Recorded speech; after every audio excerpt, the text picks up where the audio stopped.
আমি কবর বলছি। আখিরাতের প্রথম মঞ্জিল তো আমি। অধিকাংশ মানুষ জীবনভর আমার কথা একদমই স্মরণ করে না। আমার সাথে সাক্ষাতের ব্যাপারে এরা প্রচন্ড রকমের গাফেল। কিন্তু আমি যে এক ধ্রুব সত্য, কিংবা বলতে পারো এক নিষ্ঠুর বাস্তবতা, আজ নয়তো কাল আমার সাথে মোলাকাত হবেই, এড়ানোর সুযোগ নেই।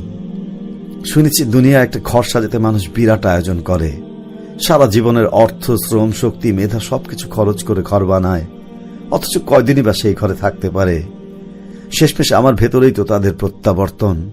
শত শত মানুষের আর্তনাদে ভারী হয়ে ওঠে আমার বুক। মানুষ যে কেন কবরের জীবনটা নিয়ে সতর্ক হয় না। পুনরুত্থান পর্যন্ত কত লম্বা একটা সময় ঘরটায় থাকতে হবে, অথচ কি ভয়ানক নোংরা বিদঘুটে আর বিপদ সংকুল করে রাখে। সত্যি কতই না হতভাগা এরা।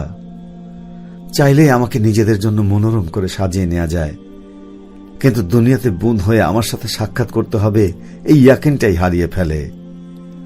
কত অর্থ আর আহালকে আমার দ্বার প্রান্তে এসে ফিরে যেতে দেখি।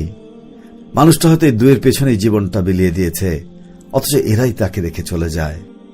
আর অধিকাংশ বান্দা ঈমান আমল না নিয়েই ফিরে আসে, অথচ সেটাই সবচেয়ে বেশি দরকার ছিল আমার অন্ধকার বুকে সুন্দর ও সম্মানজনক নিবাসের জন্য।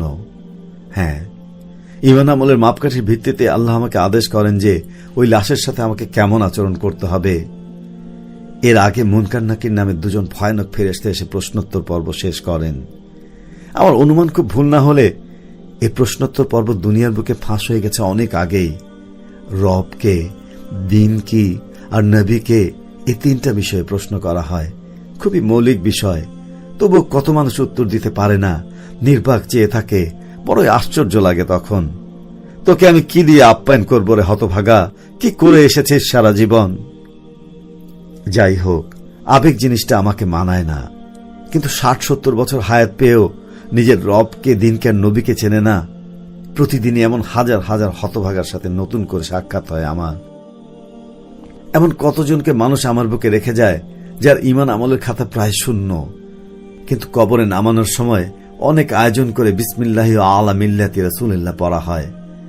হিসাব নিকাশের পর বুঝতে পারি মানুষটা আসলে সারা জীবন মিল্লাতে রাসূলকে বৃদ্ধাঙ্গুলি দেখেই এসেছে, নইলে ঈমান আমলের এমন বেহাল দশা হবে কেন? আমার কারো জন্য কিছুই করার থাকে না, কারণ আমি কেবলই আমার রবের হুকুমের দাস। তাঁরই আদেশে নাফরমান বান্দাদের উপর নেমে আসে 5 ক্যাটাগরির ভয়াবহ আযাব, যার উদ্বোধনটা আমাকে দিয়েই করানো হয়। আল্লাহর হুকুম পাওয়া মাত্র মায়েতকে এমনভাবে সংকীর্ণ করতে শুরু করি যে তাদের এক পাঁজরের হাড় অপর পাঁজরে গিয়ে ঠেকে